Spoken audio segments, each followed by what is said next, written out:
apa kabarnya? Bertemu lagi di Habatus Hidupku Bagi Kristus. Hai adik-adik, apa kabarnya? Sudah liburan ya? Wah, senang sekali. Tapi walaupun liburan, kita tidak boleh lupa belajar firman Tuhan. Hari ini kita belajar dari Yeremia 7 ayat yang ke-16 sampai yang ke-20. Ibu Yona akan membaca satu ayat saja, tetapi kita akan tetap belajar yang sangat dalam. Apa sih maunya Tuhan dalam hidup kita? Yuk berdoa. Tuhan Yesus yang baik, kami bersyukur karena kami diberikan anugerah oleh Tuhan. Kami bisa belajar firman-Mu, berkati kami supaya kami mengerti, memahami, dan melakukannya dalam hidup kami. Dan hanya di dalam nama Yesus kami percaya berdoa, haleluya, amin. Adik-adik yang baik, kita akan baca ayat yang ke-16. Nadanya seperti ini ya. Engkau sendiri janganlah berdoa untuk bangsa ini. Jangan menyampaikan seruan permohonan serta doa untuk mereka. Dan jangan mendesak aku, sebab aku tidak akan mendengarkan engkau. Nah, nadanya Tuhan marah. Marah sama Yeremia atau marah sama orang Israel? Tidak, Tuhan bukan gak marah sama Yeremia. Tuhan lagi marah sama orang Israel. Karena orang Israel itu malah menyembah Ratu Surga, bukan menyembah Tuhan Allah kita. Ratu Surga itu siapa? Banyak sekali tafsiran. Ratu Surga itu adalah patung atau berhala yang mencerminkan kesuburan, atau bisa dikatakan Dewi Kesuburan. Ada juga yang mengatakan itu Dewi Venus. Tetapi apapun itu berhala. Boleh nggak menyembah berhala? Boleh tidak? Tentu tidak boleh. Kita menyembah siapa?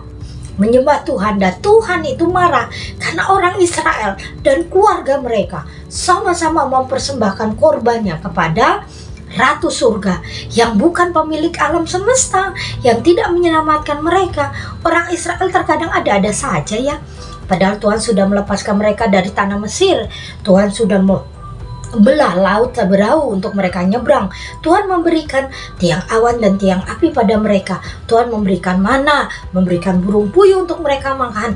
Bagaimana Tuhan memelihara mereka selama 40 tahun di dalam perjalanan mereka menuju Kanaan, sampai sandal mereka pun tidak rusak loh adik-adik.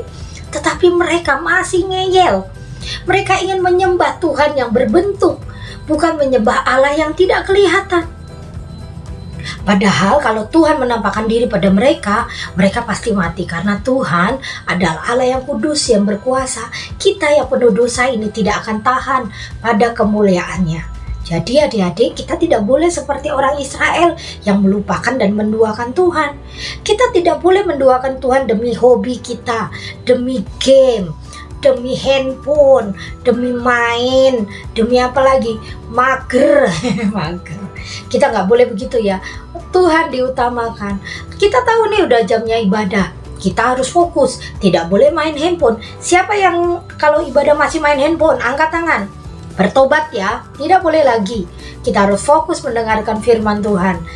Bosan. Ayo belajar. Bagaimana caranya tidak bosan? Mungkin kamu dalam gereja tidak berisik, membawa krayonmu, membawa buku tulismu, mulai menggambar sambil mendengarkan firman Tuhan. Tidak boleh lari ke kiri, ke kanan, keluar masuk, itu akan mengganggu jemaat yang lain. Belajar mendengarkan firman Tuhan itu akan lebih luar biasa lagi. Adik-adik yang manis, kita belajar ya dari kitab hari ini bahwa kita tidak boleh menduakan Tuhan. Tuhan yang utama. Kita tidak boleh meninggalkan Tuhan hanya demi kesenangan kita. Hari ini bila kau mendengar firman ini dan kau mau berubah, kau akan diberkati. Tetapi masih bila ada yang berkata, aku sangat susah meninggalkan handphone, berdoa. Minta kekuatan Tuhan supaya Tuhan mengubahkan kau menjadi anak yang luar biasa.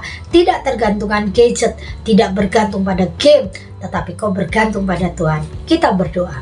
Tuhan Yesus yang baik, kami mengucap syukur karena Engkau ingatkan kami supaya kami tidak menduakan Kau. Berkati kami supaya kami taat, tunduk pada Tuhan, patuh pada Engkau Tuhan Yesus. Dan hanya di dalam nama-Mu kami percaya berdoa, haleluya, amin. Sampai bertemu lagi di Habatus Hidupku Bagi Kristus. Habatus Renungan Harian Anak.